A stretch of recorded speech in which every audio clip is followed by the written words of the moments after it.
Assalamualaikum warahmatullahi wabarakatuh. Selamat malam dan salam sejahtera untuk semuanya. Bismillahirrahmanirrahim. Negara hukum menempatkan hukum sebagai rujukan utama untuk memastikan hadir rasa keadilan, memberikan kebermanfaatan, dan memberikan kepastian kepada semua. Ini harus dipegang teguh oleh pemegang kekuasaan, baik yang di puncak dan seluruh jajaran. Tapi apa yang terjadi?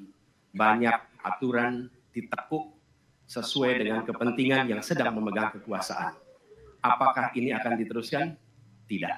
Ini harus diubah. Ini harus dikembalikan. Kemudian kita menyaksikan betapa pada hari-hari ini tatanan ketika kita menyelenggarakan pemerintahan sering tidak sesuai dengan prinsip-prinsip hukum yang kita pegang. Karena itulah kami melihat perubahan ini harus kita kembalikan. Negara ini adalah negara hukum, bukan negara kekuasaan. Dalam negara hukum, kekuasaan diatur oleh hukum. Dalam negara kekuasaan, hukum diatur oleh penguasa. Dan kita tidak menginginkan itu terjadi. Pada saat ini, kalau kita lihat hukum itu harusnya tegak begini. Inilah hukum. Dalam kenyataannya, dia bengkok. Dia tajam ke bawah, dia tumpul ke atas.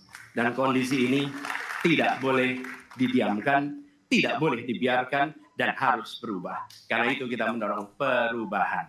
Mengembalikan hukum menjadi tegak kepada semuanya.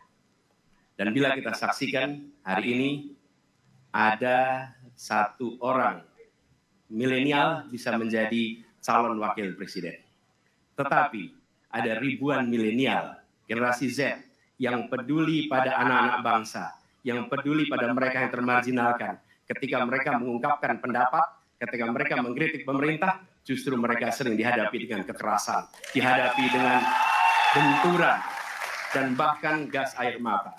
Apakah kondisi ini akan dibiarkan? Tidak, kita harus lakukan perubahan. Oleh karena itu, kami memperhatikan ini sebagai hal yang mendasar. Yang tak kalah penting, ini kedua nih, yang tak kalah penting.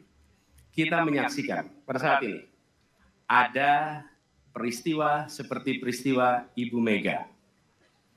Ibu Mega Suryani Dewi, seorang ibu rumah tangga yang mengalami kekerasan rumah tangga, lapor pada negara, tidak diperhatikan, dan dia meninggal korban kekerasan. Apakah akan dibiarkan? Tidak, ini harus diubah.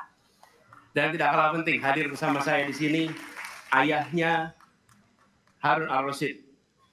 Harun Al-Rasyid adalah anak yang meninggal, pendukung Pak Prabowo di Pilpres 2019 yang menuntut keadilan pada saat itu. Protes hasil pemilu. Apa yang terjadi? Dia tewas sampai dengan hari ini tidak ada kejelasan. Apakah ini akan dibiarkan? Tidak. Ini harus diubah. Karena itu, kami mendedikasikan diri. Hadir untuk memberikan komitmen bahwa dari puncak sampai ke bawah, kami akan tegakkan hukum pada siapa saja. Kami kembalikan marwah kehidupan bernegara yang menempatkan hukum sebagai tempat yang paling tinggi. Dan ketentuan itu berlaku pada semua, termasuk ketika menyangkut urusan ASN, menyangkut urusan TNI dan Polri. Terima kasih. Assalamualaikum warahmatullahi wabarakatuh. Terima kasih.